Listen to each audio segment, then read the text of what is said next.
সদর উপজেলা ও পৌর বিএনপির সম্মেলনকে কেন্দ্র করে দুই পক্ষের সংঘর্ষের রণক্ষেত্রে পরিণত হয়েছে ব্রাহ্মণবাড়িয়ার বাঞ্ছারামপুর উপজেলা। সোমবার দুপুরে সম্মেলন বিরোধী পক্ষের মিছিলে হামলার পর দুই পক্ষের মধ্যে ঘণ্টাব্যাপী সংঘর্ষে অর্ধ শতাধিক নেতাকর্মী সাধারণ মানুষ আহত হন। এছাড়া এ সময় বেশ কয়েকটি দোকানপাটে হামলা চালানো হয়, 4টি মোটরসাইকেল ভাঙচুর ও পুড়িয়ে দেওয়া হয়।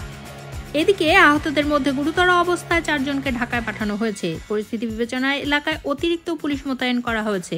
তবে সন্ধ্যায় এই রিপোর্ট লেখা পর্যন্ত থানায় কোনো পক্ষই মামলা দায়ের করেনি।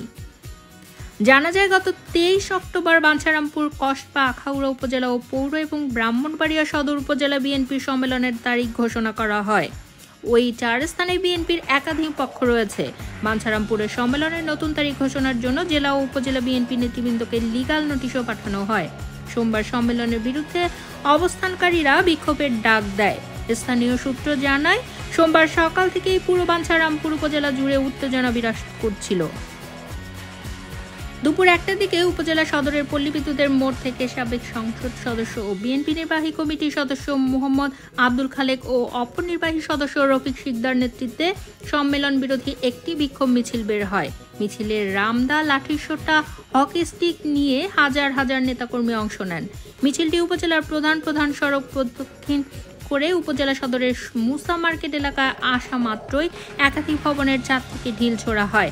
এরপরেই দুই পক্ষের মধ্যে সংঘর্ষ শুরু হয়ে যায়। সংঘর্ষ চলাকালে আইন শৃঙ্খলা বাহিনীকে দেখা যায়নি। অনেক পরে পুলিশ ঘটনাস্থলে আসে। এরই মধ্যে আহতদেরকে বাঞ্ছারামপুর উপজেলা স্বাস্থ্য কমপ্লেক্সে চিকিৎসা দেওয়া হয়। সংঘর্ষ চলাকালে উপজেলা সদরের দোকানপাট বন্ধ হয়ে যায়। এদিকে হাসপাতালে উপস্থিত বিএনপির কেন্দ্রীয় নির্বাহী কমিটির সদস্য অ্যাডভোকেট রফিক শিকদার সাংবাদিকদের জানান, এই ন্যাক্কারজনক ঘটনার জন্য দায়ী ব্যক্তিকে চিহ্নিত করে আইনের আওতায় আনতে হবে। এ বিষয়ে তিনি বিএনপির ভারপ্রাপ্ত চেয়ারম্যান তারেক রহমানের দৃষ্টি আকর্ষণ করেন।